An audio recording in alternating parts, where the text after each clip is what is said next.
and welcome back, and Happy New Year! Thank you so much for joining us in 2022. We had a lot of really cool projects in 2021, most notably the 1-bit vacuum tube computer. We got the processor portion of it finished just in time for Christmas, fired it up, and it gave us this really beautiful orange and blue glow. Now next on that project is memory, but that is going to be a very intensive project and it's going to tie up a lot of resources, most notably the mill. So before I got completely consumed with that project, there was a couple other projects that I wanted to tackle. Now, when I film these intros, I usually film them first. So that way, whenever I'm filming the rest of the episode, we're kind of going along on the discovery of whatever it is that we're building or whatever it is that we're repairing together. However, for this episode, I'm filming this intro a little closer towards the end of the overall filming process. And well, that's because about midway through filming the video, I remembered a very common comment on one of my older videos that got me essentially sending down a path, a tangent that I just couldn't let go of. So initially this video was supposed to be an update on the 555 timer project that we're doing. This is ultimately going to become available as a kit for people in pretty limited numbers because it's a very time-consuming project. But I'm apparently really bad at designing these because this is version 4 and there's still some bodge wires on the back. But the comment that I'm referring to is that there was a lot of people in the original 555 timer video that suggested that I put 2 of these together to make the coolest Atari Punk console in the world. Now, an Atari Punk console is essentially the first foray that pretty much anybody takes into the world of DIY synthesizers. And this is a very deep rabbit hole, so I'm a little concerned about my future, but that's what I got obsessed with in this video. I wanted to make an Atari Punk console out of 2 555 timers. Now, that's really just an astable multivibrator and a monostable multivibrator kind of working together to give really interesting, weird, almost 8-bit style sounds. And so I really wanted to build one of those, but in the process of it, we kind of went even further down a different tangent and came up with something completely different. So this should be a really fun, maybe a little meandering video, but in the end, I think we're gonna have a really cool piece to show off to you guys. So first things first, let's hop over to the bench, take a look at the new 555 timer kit, what went wrong, where we're going from there, and then we'll get into building an Atari Punk console. So let's hop over there and get started. All right, this is version 4 of the 555 timer, and we are getting really close to having a finalized version. I spent a lot of time thinking very heavily about how to handle the legs, and ultimately I ended up building a custom PCB and then requested that there be no silk screen, nothing on top of it, so it's just exposed copper. Now, the PCB manufacturer that I use covers the copper in what they call HASL, H-A-S-L. I have no idea what that means, but it means that the legs come out a nice silver finish. So the main PCB has these exposed pads, top and bottom, and you just have to make a solder bridge between those pads and the leg itself. Another big change is that next to all the legs, I've added 2 through holes so that I can put in these little pin headers here, which allows for jumper wires to be directly plugged into those. Or if somebody has a different idea, there's 2 through holes right there that can be used for the connections for each of the 8 legs. Now, I said this was version 4, and it's not gonna be the last version. There's a lot of mistakes on here. The biggest one is that I was apparently terrible about routing my minus 12 volt rail. There were 2 220k ohm resistors for each of the op amps that are supposed to go from the cathodes to -12, and I idiotically routed them to ground. And then on the discharge, the cathode follower buffer, and the SR flip-flop here in the center, that whole minus 12 volt rail just was left floating. It wasn't connected up to anything. So I've had to do quite a lot of bodge work on the bottom side. You can see I've run a couple of jumpers. Now all the bodge work is complete and it should be working correctly. So I think we're going to pull out the power supply, pull out the oscilloscope, and plug this in and give it a quick test. All right, I've got the vacuum tube 555 kit set up here, and I think even with all the bodges that we have on the bottom, it should be set up as a functioning astable multi-vibrator. I have a little 100,000 ohm potentiometer down here to hopefully give me some adjustability so we can see how the waveform changes on the scope here. And speaking of the scope, I've got the nice Siglent out. This is mostly because the big HP has developed a bit of an issue. So there will be some more big HP 150A oscilloscope content coming up in a future episode. But for now, I just want to make sure that our UE555 is actually properly working. And I think I've got everything hooked up, so we'll turn the power on. And we will let our 555 timer start warming up. And if everything's going well, we should see a square wave pop up on the scope here. Yeah, there we go, check it out. That is a beautiful square wave. And if I turn the potentiometer here, I can change the frequency, and it looks like the duty cycle kind of inadvertently changes as well. But yeah, this seems to be working perfectly. That's awesome. Now, while I was putting in the bodge wires to hopefully get this thing to work, I was remembering the original 555 timer video I made last year, and several viewers commented that they would love to see two of these smashed together to make the most ridiculous Atari Punk console in the world. Now, this one required a whole lot of bodges to get working, so I'm not going to build up another one with the same bodges, but I do still have the OG 555 timer here. And both of these should be working. So this one is set up as an astable multi-vibrator. If I set this one up as a monostable multi-vibrator, that should be an Atari Punk console. All right, this is a little ridiculous. We have 18 tubes here, we have 16 tubes here, and they're all kind of connected together in this hilarious mess of jumper wires. So let's kick the power on and see what the waveforms look like on our scope up here. All right, the yellow waveform is the astable part of our contraption here, and you can see it's oscillating away just nicely. The purple line here is got really short ticks that come up. You can see them right there. They're just these tiny little upshots there. But we can modify that slightly by adjusting the potentiometer here. Oh, and I can get all sorts of really messy stuff going on. And then I can change the frequency of the astable part by the potentiometer over here. So the combination of these two should give some interesting sounds. But the cathode follower buffers that are on this 555 over here on the right are indeed buffering the output, but it's not anywhere near enough current to drive a speaker. And I've got this tiny little PC style speaker down here. So in order to drive it, I've gone ahead and tossed in this little itty bitty output transformer and a little coupling capacitor. And so if I hook the output of this up to the coupling capacitor, we should be able to hear something out of this PC speaker. Yeah, there we go. Now you guys may not be able to hear it, so I'll move the microphone a little closer here. Maybe you can get a better shot at hearing it.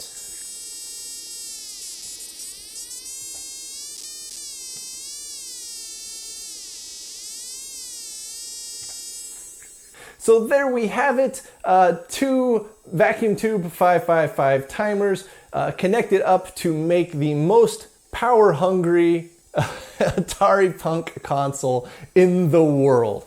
Very, very cool. But using 36 vacuum tubes to do this seems like maybe a little bit of a waste. The coolest thing about the 555 timer, both the vacuum tube version and the original IC version, is that you can use it for a multitude of purposes. The coolest I've seen was a watchdog circuit for the reset on our pinball machine outside. This is incredibly wasteful if all we want is an astable multivibrator and a monostable multivibrator. As a matter of fact, I've built astable multivibrators plenty of times in the past, and I can do it with just 2 vacuum tubes or 1 single dual triode. And I really think we can build an Atari Punk console out of just 3 or 4 vacuum tubes that is louder, sounds cooler, and looks even more amazing, even though having 36 tubes here looks pretty cool. So I'm gonna hop on the computer, work on a PCB design and maybe a case design for it, and then I'm gonna fire up the mill and try to build something, because I am not gonna get any sleep until I get this idea that's bouncing around up here and actualize it. So let's hop out to the garage and get to work.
All right, here we go, the finished product, and oh, man, it looks awesome.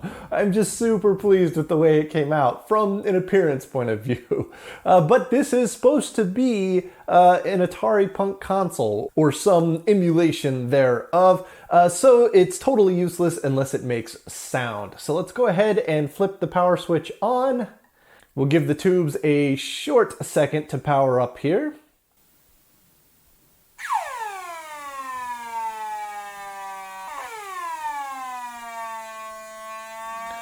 All right, and there we go. We can hear that it's actually making a tone.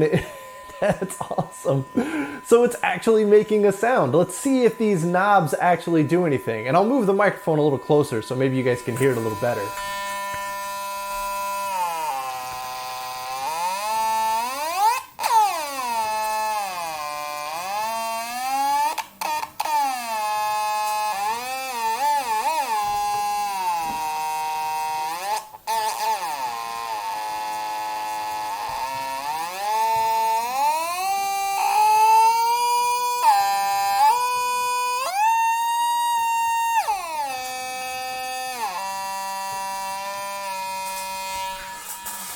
All right, there we go. It actually makes Atari Punk console-like sounds. So there's actually a lot of things that I got wrong on this. Most notably though, the volume knob here is totally useless. I didn't have a logarithmic scale potentiometer, so this is just a linear potentiometer, and it just... the volume is just in the last 1/16 of a turn, and the rest of it is just does nothing for volume. Also, I don't think my monostable multi-vibrator is acting like a monostable. I think it's actually affecting the astable multi-vibrator in ways that it shouldn't be. But at the end of the day, I don't care because this thing sounds awesome. It's exactly the kind of DIY 8-bit synthesizer bleeps and bloops that I was hoping to get out of it. So let's take a look at the schematic right quick and see what exactly it is that's going on in here. And going through it from left to right, we can see that the two triodes on the far left here are set up as a cross-coupled astable multi-vibrator, and the potentiometers are just 500K linear potentiometers that go pretty much from the grid to ground, which means that we can have totally strange control over the duty cycle. Now, coming out of the rightmost triode of this astable multi-vibrator, we go through a coupling capacitor into the grid of this third triode here, and the third and fourth triode are set up as our monostable multi-vibrator. And I just straight up copied this off of a random schematic that I found on the internet. I have absolutely no idea if it's functioning correctly as a monostable multi-vibrator, but it sounds pretty cool. But this 10 nanofarad capacitor that goes from the plate of the leftmost triode here to the grid of the right triode here, I think is what is acting as our monostable part. And so I think we can change the length of the monostable part by changing either the size of this capacitor or the value of the 500,000 ohm potentiometer. Now, in practice, I'm pretty sure it's not working how I'm imagining. So this is probably not operating like an Atari Punk Console at all. It's just more of a oscillator that I have a lot of interesting control over. Now, coming out of our probably not functioning monostable multi-vibrator, we have another coupling capacitor, and then we have what I wanted to be the volume potentiometer, but since this is a linear potentiometer, it doesn't do anything until the very end. But the triode that is receiving the signal from the not functioning monostable multi-vibrator is just an amplifier triode. It amplifies it up, and then it goes through another coupling capacitor to the final three triodes, which are all wired together in parallel. And these are the triodes that are driving the output transformer. Now, for the output transformer, I'm using two of these tiny little output transformers that I found on eBay years ago. And I have the primary side wired in series, and I have the secondary side wired in parallel. I have no idea if this is something that you are supposed to do, but when I gave it a test, it actually doubled the volume of the speaker, which I thought was really awesome. Now, there are 8 triodes in use here, which means that we have 4 dual triodes, and these are 6 CG7s, and they have a 6-volt heater, and the heater filaments are all wired in series, powered off the 24-volt rail. However, you could put in any dual triode that has a 6-volt heater, as long as all 4 of the dual triodes are the same. And I've got a couple other different dual triodes that I wanted to test out. So these are 6 CG7s. Let's give 6 DJ8s a shot. See what they sound like. All right, we've got 4 6 DJ8s in here. Let's flip the power switch on and see what these sound like.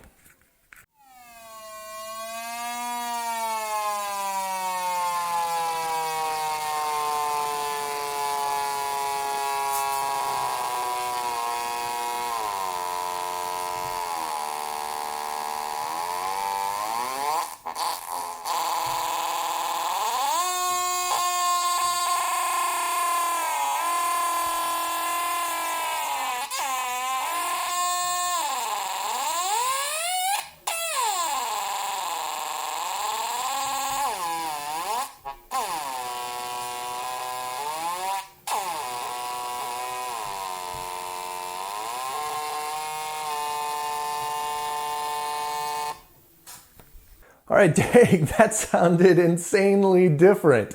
It was much, much deeper, but also I feel like there was more volume on tap, and I could get a little more strange oscillations going on between the tubes. That's really unique. And so that highlights a really cool function about this, is that I can swap the tubes out and get a completely different sound out of it. So the Atari Punk Console is a total win in my book. So I've got about 5 different tubes that I want to test in this thing. Let's give a listen to it and see what each one of them sounds like.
So that was really interesting, actually. The 6DJ8 is by far the loudest tube. It puts out the most volume. And the 6N1P, the Russian tube, is by far the quietest tube. But also the 6DJ8 is a lot deeper, a lower frequency, and the 6N1P is a much higher frequency.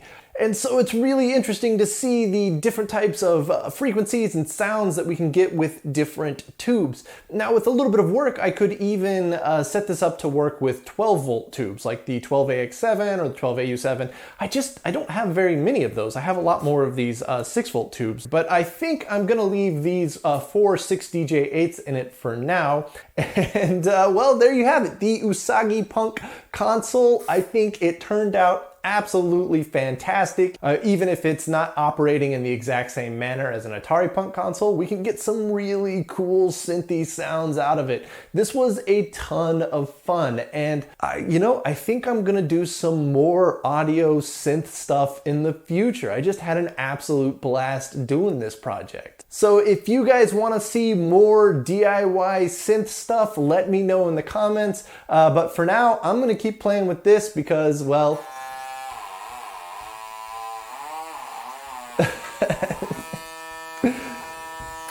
because it makes an awesome sound.